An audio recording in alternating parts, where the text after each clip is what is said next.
General Eduardo Kampf and Admiral Oscar Moreno had spent a comfortable night in the sumptuous private apartment of the President of Russia, right here in the Senate building. Their journey from Buenos Aires had been conducted with such precision: private aircraft, government cars, darkened windows, no uniforms. It would be reasonable to surmise that absolutely no one knew the two top Argentinian commanders were in Moscow, save for those who were supposed to know. General Kampf was commander of Argentina's 5 Corps, headquartered at Bahia Blanca, close to the naval base at Puerto Belgrano, 280 miles southwest of Buenos Aires. General Moreno was commander-in-chief fleet, a position once held by the hawkish Argentinian patriot Admiral Jorge Anaya, the man who had taken his nation to war in the Falkland Islands 28 years ago.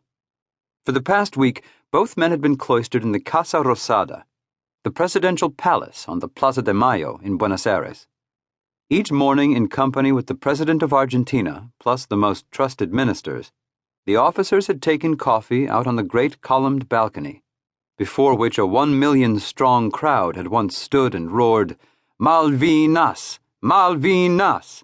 when the news of the Argentinian troops landing on the Falklands had finally broken in the spring of 1982. Today, once more consumed with the thrill of potential conquest, General Kampf and Admiral Moreno sat in front of the President of Russia and his ever-faithful Navy Chief, Admiral Vitaly Rankov, in the grandeur of the enormous rotunda. Both Argentinians had served in the 1982 war against the British. Kampf, as a young lieutenant hopelessly trying to defend the garrison at Goose Green in the face of the rampaging, slightly desperate 2nd Battalion Parachute Regiment; Moreno as a lieutenant on board one of the old ex-U.S. destroyers, trying to protect the doomed General Belgrano. Both men had wept at the Argentina surrender on June 14th, just 10 weeks after the war had begun. But now, cradled here in the immense stronghold of Russian military power, things were looking sweetly different, and the huge wintry sun struggling into the gray skies high above the onion domes of St. Basil's Cathedral cast a sense of righteousness upon them all. "Of course the Malvinas are yours. What rights do the British have to them? Who do they think they are? And the oil? That huge field probably begins under mainland Argentina." And here was the towering figure of this confident veteran Russian admiral, laughing loudly at what he called the wreckage of the Royal Navy. "Destroyed, willfully, by its own government. Gentlemen, there is no way you can lose this battle. Firstly, I doubt the British could raise a battle fleet. Secondly, they hardly have an airstrike force to put in an aircraft carrier. And thirdly, if they can find a few tired old Harrier jet fighters, with a little help from us, you'll sink the carrier, and the Harriers will all run out of fuel and fall into the sea.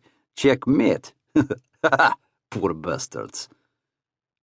Even the President laughed, and he was taking this entire conversation very seriously. "Vitaly," he said, "I want you to explain to our guests exactly why we can make such a difference to the Argentinian strategy, if and only if the British elect to sail once more for the South Atlantic to fight to recapture their islands." "Las Malvinas are not," interjected Admiral Moreno, "their islands. They are ours." "Of course," replied the President, smiling. "Thoughtless of me. I meant, should they wish to try once more to capture Las Malvinas."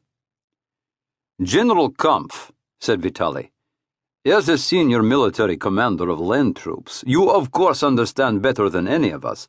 No one would dream of putting ashore an army several thousand strong on a fortified island, as the Malvinas will most certainly be, without proper..."